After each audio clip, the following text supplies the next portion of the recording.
অবস্থাটা বলবে আপনার যারা অভিযোগ করেছে কিছু আপনি নিশ্চয়ই জেনেছেন সেই অভিযোগগুলো কি একটু আপনার অবস্থানটা ব্যাখ্যা করবেন। আমরা আসলে এই কে করলো সেটা আমরা সেটার উত্তর দেওয়ার সেই পর্যায়ে কখনোই ছিলাম না।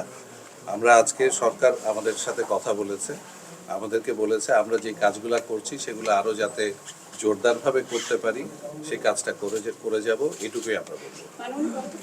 সরকার বলতে কার সাথে কথা বলেছেন? সরকারের কোন পর্যায়ে? আমরা সরকারের সাথেই কথা বলেছি।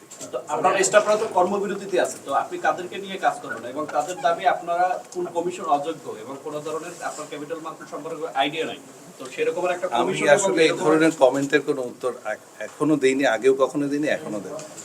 আপনার কর্মকর্তারা দাবি করছেন যে তদন্ত হয়েছে, যারা অভিযুক্ত হয়েছে সেই তদন্ত প্রতিবেদনগুলো প্রকাশ করে আইন অনুযায়ী তাদের বিরুদ্ধে ব্যবস্থা নেওয়া, যেগুলো করছেন না সেই ক্ষেত্রে যদি অভিযুক্ত বা দায়ী আপনাদের সাথে আমরা শেয়ার করেছি যে আমরা এই পর্যন্ত 7টা তদন্ত রিপোর্ট পেয়েছি, সেগুলোর ব্যাপারে আমরা 3টার অলরেডি অভিযোগ গঠন হয়ে গেছে। যখন আমাদের এনফোর্সমেন্ট অ্যাকশনটা শেষ হবে তখন আমরা তদন্ত প্রতিবেদন আপনারা আমাদের ওয়েবসাইটে পেয়ে যাবেন।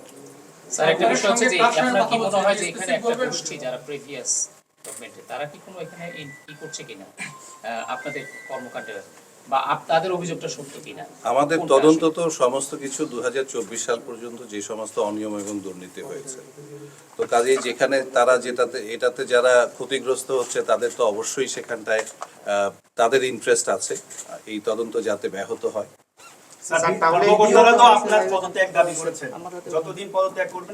আমি বললাম সরকারের সাথে আমাদের কথা হয়েছে, আমাদেরকে সরকার এখানে পাঠিয়েছেন একটা মিশন দিয়ে, আমরা সেই মিশনে আমরা অ্যাকচুয়াল পরিমাণ সেই মিশন থেকে সরব। কোনো ধরনের অন্যায় দাবির কাছে আমরা মাথা নত করব না। আমরা যেই কাজটা নিষ্ঠার সাথে এবং নিয়মনীতির সাথে করে যাচ্ছি সেই কাজটা আমরা করে যাচ্ছি। যদি কাজ না করেন আমরা আহ্বান জানাবো ওনাদেরকে কাজে ফিরে আসার জন্য। যদি না আসেন সেটা দেখা যাবে, আমরা আহ্বান জানাবো, আমরা আমাদের চেষ্টা চাই। স্যার বলা হচ্ছে যে সরকারি যে নিয়মতান্ত্রিক ভাবে অবসরে পাঠানোর কথা সেই নিয়মটা মানা হচ্ছে না। আমাদের সমস্ত কিছু নিয়ম মেনেই যা কিছু করা হয়েছে সেই কাজ। স্বতন্ত্র পরিচালক নিয়োগের ক্ষেত্রে স্যার বিভিন্ন কোম্পানিতে সেখানে স্বজনপ্রীতির অভিযোগ আনা হয়েছে আপনাদের বিরুদ্ধে। একেবারেই কোশ্চেন না। ঠিক আছে, আমাদের এতটুকুই বলার ছিল আজকে। আপনাদের সবাই আসার জন্য অনেক ধন্যবাদ। স্যার কর্মে ফেরার বিষয়ে স্পষ্ট যদি বার্তা দিতেন। আপনাদের অনেক ধন্যবাদ। আমাদের আজকে এইটুকুই, আবার সামনে কথা। Thank you.